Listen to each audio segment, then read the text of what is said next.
Hello, welcome back to my channel. If you're new around here, my name's Kit and this is my campervan. And it's a very cold and frosty and steamy campervan today. It's a foggy winter morning outside.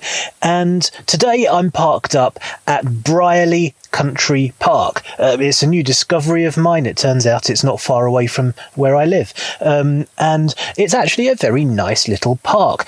I look forward to camping here in the summer, or even in the spring, when there's nice sunshine and warmer temperatures, and more green, because it's really nice. There are some woods. It's a lovely park for walking dogs. Conveniently, the car park doesn't appear to have any no camping or no overnight camping signs. It's very easy to get to. It's very easy to park up. There's space. And directly opposite the car park is a little cafe, which is very convenient, and also toilets and things. So it's lovely. And then the park has a nice scenic walk. There are woods. You can explore inside the woods, or you can walk around the woods, and there are some fields. There's lots of wildlife. There are convenient signs explaining to you the sort of wildlife that you can see. And there are ponds, and there's a small lake with ducks and other waterfowl. It's just very nice. Yesterday, I spent a considerable amount of time in the park, filming and exploring. I spent some time sitting by the duck pond, taking photographs of ducks and coots and moorhens and other waterfowl. Seagulls. There were seagulls there as well. And of course, dog walkers and fishermen to harass me and get in the way and be a general nuisance because, well, humans. I don't like humans. But it was very pleasant. And then I took a gentle stroll round the park, explored some woodland where there was a playground. And then I stopped off at the restaurant in order to get some hot food in me because it was bitterly cold. I wanted a burger and chips. In fact, I was dreaming about a burger and chips the whole time I was wandering around in the cold. And when I arrived, to my disappointment, burgers were not on the menu. They could give me fish fingers and chips, which was kind of weird. It's probably the only cafe I have ever been to in the entire world that doesn't do burgers, any form of burgers at all. So I just had some chips and a hot chocolate. And the chips, I imagine, had probably been reheated at least 6 or 8 times. That's how stale they were. It was almost impossible to eat them. They were foul. They tasted old and stale. However, in the summer, it might be very useful just to have a cafe right across from the car park where I can go for a wee and get a refreshment if I need it. But BRIERLEY Country Park is a small but very well managed, well maintained park. It's very clean and tidy and very welcoming, so I like it here.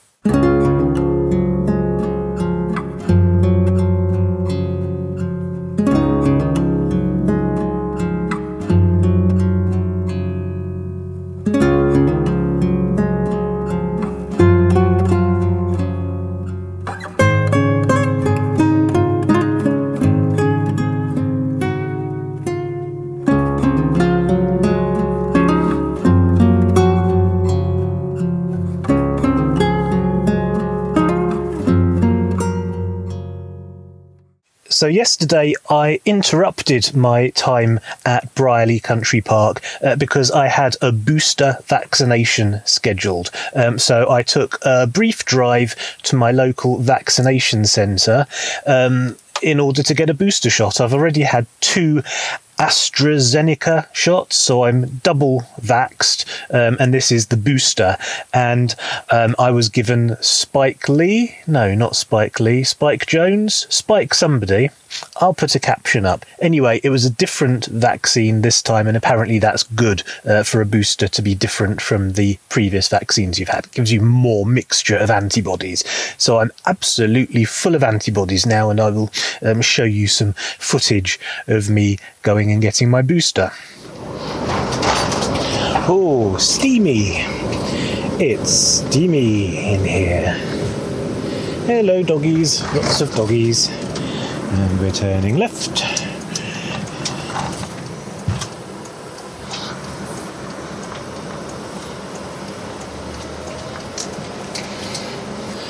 So today it's Wednesday, and I'm going to get my COVID booster shot. Yes, and there's a man in the road. Hello, man in the road. You're a moron, aren't you? So yes, I received my letter from the NHS telling me that because of my various many disabilities, it's time for me to get a COVID booster shot. I've already had my 2 vaccinations. I'm double vaxxed, so now I'm going to be double vaxxed plus boosted. I am full of antibodies.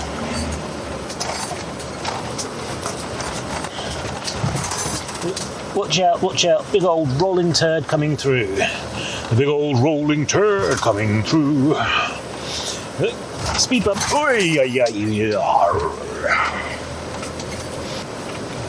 There's a bright golden haze on the meadow. There's a bright golden haze on the meadow.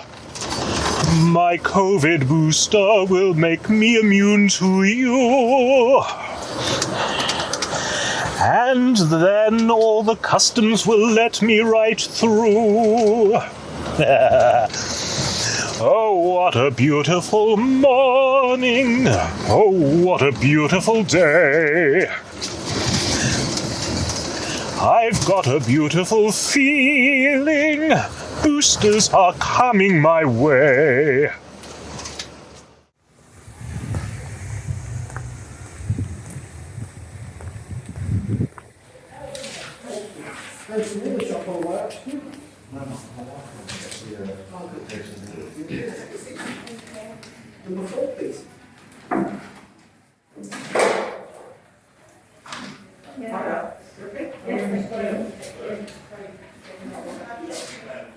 Hello. Well, I've just had my booster. I apologise that I'm still on the phone camera. I couldn't be bothered to get my GoPros set up. Before I went in for the booster, I locked the van down, put all my GoPros away, and closed all the windows, battened down the hatches because I'm in a dodgy area. But as it happens, that was probably overkill. As far as I'm aware, I just received a booster, so that's a good thing. I'm pretty sure the NHS has handled this crisis better than anywhere else on Earth. We certainly got our vaccines rolled out faster than anyone else and more successfully. I'm very proud of the NHS, and I'm very proud of the British system of healthcare and the fact that we all get the healthcare that we need without having to pay for it.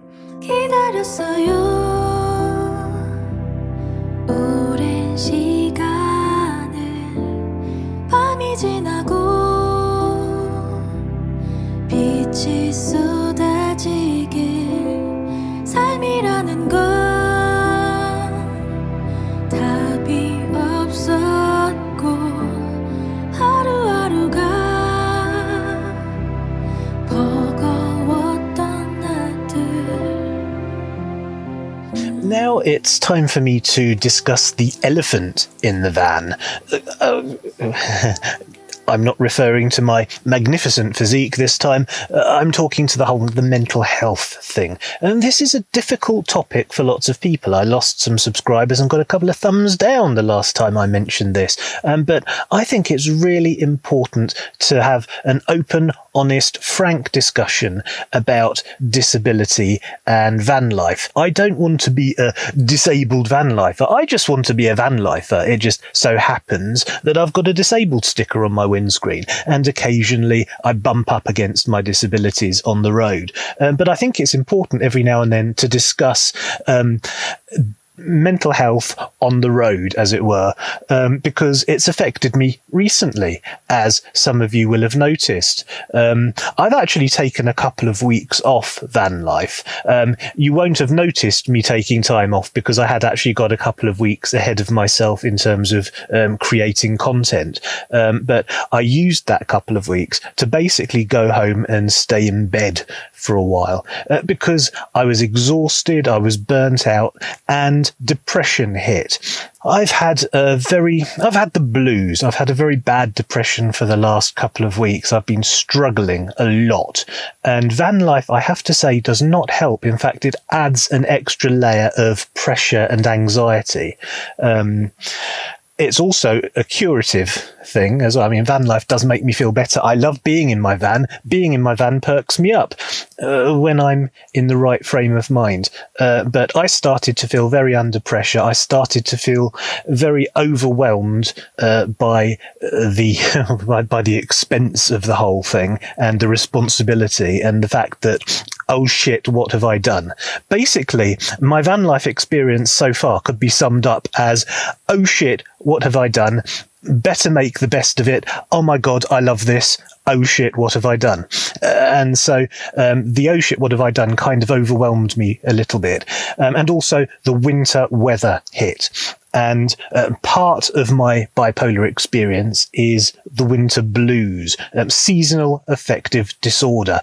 If ever there was an appropriate acronym, it's SAD, seasonal affective disorder. It always affects me every winter. There's less light, and in Britain, light is very poor during the winter months, and the darkness doesn't help. But also, when I'm trying to create content, when I'm feeling pressure to create content, it's very hard to be inspired when the light is bad and it's cold and miserable, and really all you want to do is stay in bed and watch reality TV. I like Below Deck.